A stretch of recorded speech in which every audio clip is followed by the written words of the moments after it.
Effectivement, Philippe Hilarion, directeur départemental de Pôle emploi, ici dans le Rhône.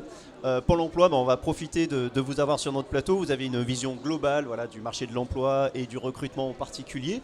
Question basique pour démarrer, mais question importante, fondamentale presque. Quels sont les métiers aujourd'hui en tension, autrement dit ceux qui ont le plus de besoins en recrutement? Les métiers qui ont le plus de besoins en recrutement sont toujours les métiers qui sont en direction des services, donc services auprès des personnes, tout ce qui est aide à domicile, aide ménagère, tout ce qui est travailleur familial, mais aussi tout ce qui est en lien avec la cuisine, avec la restauration, avec l'hôtellerie. Ce sont des métiers qui sont en fort développement, comme les métiers de la sécurité aussi. Donc, notamment sur la métropole, il y a vraiment une forte croissance sur les métiers de la surveillance, sur les métiers, donc je l'ai dit, d'entretien des locaux, sur les métiers d'aide à domicile et de la restauration, du service et de l'hôtellerie. C'est l'un des grands paradoxes du marché de l'emploi ici en France, avec un taux de chômage presque à 10%. Comment expliquer que ces secteurs-là peinent à recruter? Alors, ce sont des métiers qui, on va dire, ne sont pas traditionnellement attractifs. Si on prend les métiers de l'aide à la personne, ce sont des métiers qui proposent souvent en fait des temps partiels. Et donc il est parfois difficile pour une personne d'avoir un revenu suffisant finalement pour pouvoir vivre uniquement de cette activité. Donc on travaille avec les professionnels de ce secteur d'activité pour développer plusieurs temps partiels pour pouvoir les compléter. Donc il y a ce côté attractivité, pareil si on prend la restauration, traditionnellement c'est peu attractif, et peu attractif notamment du fait des horaires. Parce qu'il y a des horaires coupés, parce que ça nécessite de travailler le week-end. Donc ça attire du monde, ça attire des jeunes, ça attire des personnes, mais souvent au bout de quelques années finalement elles changent d'orientation professionnelle, donc il faut retrouver. Et en plus ce sont des secteurs qui se développent énormément. Si on prend je reviens sur le métier de l'aide à la personne, c'est plus 8% en moyenne chaque année de croissance, et c'est même souvent à 2 chiffres. Et donc entre les personnes qui arrêtent et celles dont on a besoin, ça crée un déficit et donc ça fait un métier en tension. Il y a un problème aussi parfois d'image, vous l'avez dit. Comment est-ce que Pôle emploi intervient justement auprès de ces branches pour améliorer leur image? Oui, alors nous travaillons avec les branches pour améliorer leur image. Nous travaillons avec les branches pour essayer de trouver des réponses qui, à mon avis, sont multifactorielles. Donc, ce n'est pas un point qui bloque éventuellement les demandeurs d'emploi, c'est peut-être plusieurs petits points.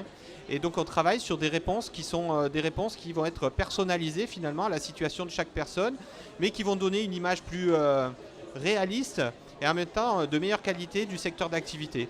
Donc on travaille avec ces entreprises et les entreprises de ce secteur, notamment sur la base d'informations où on leur demande de venir témoigner et surtout d'envoyer des salariés pour témoigner auprès des demandeurs d'emploi que nous invitons à venir les rencontrer.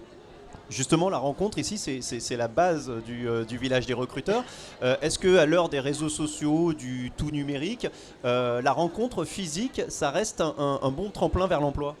Alors, chaque année, il y a beaucoup d'événements, notamment sur Lyon ou sur la métropole qui se passent en matière d'emploi. Et je pense qu'il est essentiel de maintenir ce type d'événement parce que tout le monde n'utilise pas déjà le numérique dans sa recherche d'emploi, même si nous poussons pour que les gens aillent vers plus d'autonomie et plus d'utilisation du numérique parce qu'il se passe beaucoup de choses quand même sur le numérique. Mais ce moment de rencontre est un moment fort parce que ça permet d'avoir un vrai face-à-face avec l'entreprise, et donc les demandeurs d'emploi, de se confronter à la réalité du marché du travail. Et puis, ça crée du lien. Ça permet aussi de se mettre en mouvement. Et en mouvement, on va dire concret, parce qu'on est obligé de marcher pour venir jusqu'au forum. Donc voilà, donc il y a une vraie dynamique et il y a une dynamique aussi partenariale. Et ça, c'est important parce que le numérique ne crée pas cette dynamique partenariale. Ce sont ce type d'événements qui permettent d'avoir cette dynamique partenariale et donc de créer des réseaux, d'acteurs qui vont se fédérer pour proposer des solutions aux demandeurs d'emploi et aux entreprises. Et justement, les entreprises, ici, beaucoup nous disent chercher aussi un savoir-être en plus de compétences.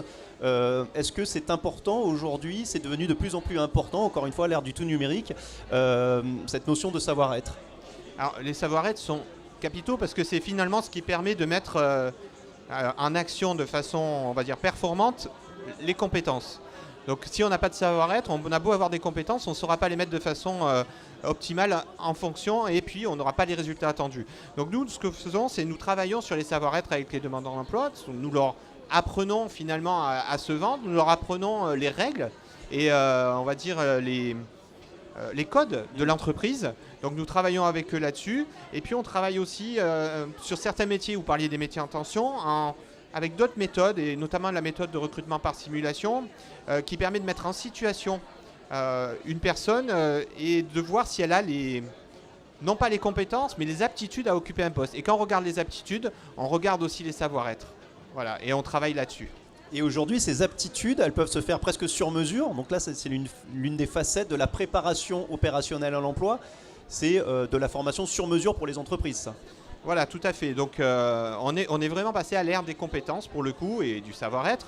Et donc quand on a une entreprise nous contacte et a besoin de certaines compétences qui n'existent pas sur le marché du travail ou en tout cas qui ne sont pas suffisamment développées auprès des demandeurs d'emploi, ce qu'on propose c'est de financer pour cette entreprise, souvent avec des OPCA, donc des organismes collecteurs, des formations qui vont leur permettre d'adapter le futur salarié à son poste de travail.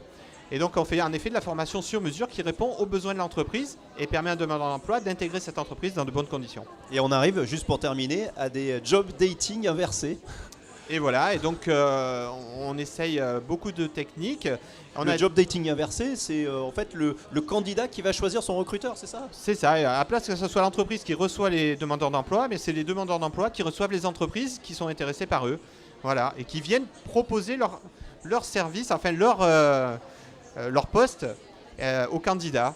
Voilà, donc on est vraiment dans une inversion, c'est-à-dire c'est pas le candidat qui va essayer de se vendre, c'est l'entreprise qui va essayer de convaincre le candidat de venir dans son entreprise. Et ça fonctionne ça, ce système? Ça fonctionne, ça marche, on le fait, c'est assez innovant, mais on le fait de plus en plus. Et en termes d'innovation, on essaye de coupler ça avec une autre méthode, puisque vous parliez du numérique tout à l'heure, on fait aussi des e-salons qui permettent aux entreprises qui n'ont pas pu être présentes ou aux entreprises qui étaient présentes sur un forum de poursuivre les recrutements sous une forme de salon virtuel où elles peuvent prendre un stand et venir rencontrer des candidats pendant quelques jours. Merci beaucoup Philippe Hellarion, directeur départemental de Pôle emploi. Une interview à retrouver sur notre page Facebook. Merci. Le Village est recruteur. Merci.